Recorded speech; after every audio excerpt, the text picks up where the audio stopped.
সপ্তাহের শুরুতেই যাত্রী দুর্ভোগ ব্লু লাইন মেট্রোতে।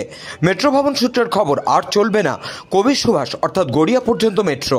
শহীদ ক্ষুদিরাম থেকে দক্ষিণেশ্বর পর্যন্ত মিলবে আপ ও ডাউন লাইনে মেট্রো পরিষেবা। সোমবার মেট্রো রেল কর্তৃপক্ষ সূত্রে এই খবর মিলেছে। জানা গেছে, এদিন কবি সুভাষ মেট্রো স্টেশনের আপ প্ল্যাটফর্মের কিছু কলামে ফাটলের চিহ্ন লক্ষ্য করা যায়।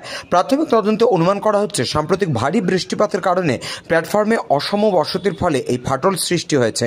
যাত্রীদের পূর্ণ নিরাপত্তা নিশ্চিত করতে সতর্কতামূলক পদক্ষেপ হিসেবে কবি সুভাষ স্টেশনে মেট্রো চলাচল সাময়িকভাবে বন্ধ রাখা হয়েছে।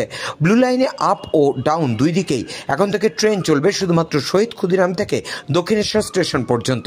মেট্রো রেলওয়ে কর্তৃপক্ষ জানিয়েছে, এই সিদ্ধান্ত সম্পূর্ণভাবে যাত্রীদের নিরাপত্তার কথা ভেবেই নেওয়া হয়েছে। তবে খালি মেট্রো রেক কবি সুভাষ স্টেশন পর্যন্ত চালানো হবে রেক রিভার্সাল এবং রক্ষণাবেক্ষণের জন্য। ক্ষয়ক্ষতির মাত্রা নির্ধারণের কাজ চলছে এবং যথাযথ পরিকল্পনার মাধ্যমে দ্রুত মেরামতি ও পুনর্বাসনের কাজ শুরু করা হবে বলে মেট্রো রেল কর্তৃপক্ষ জানিয়েছে। Bureau report, channel 24/7।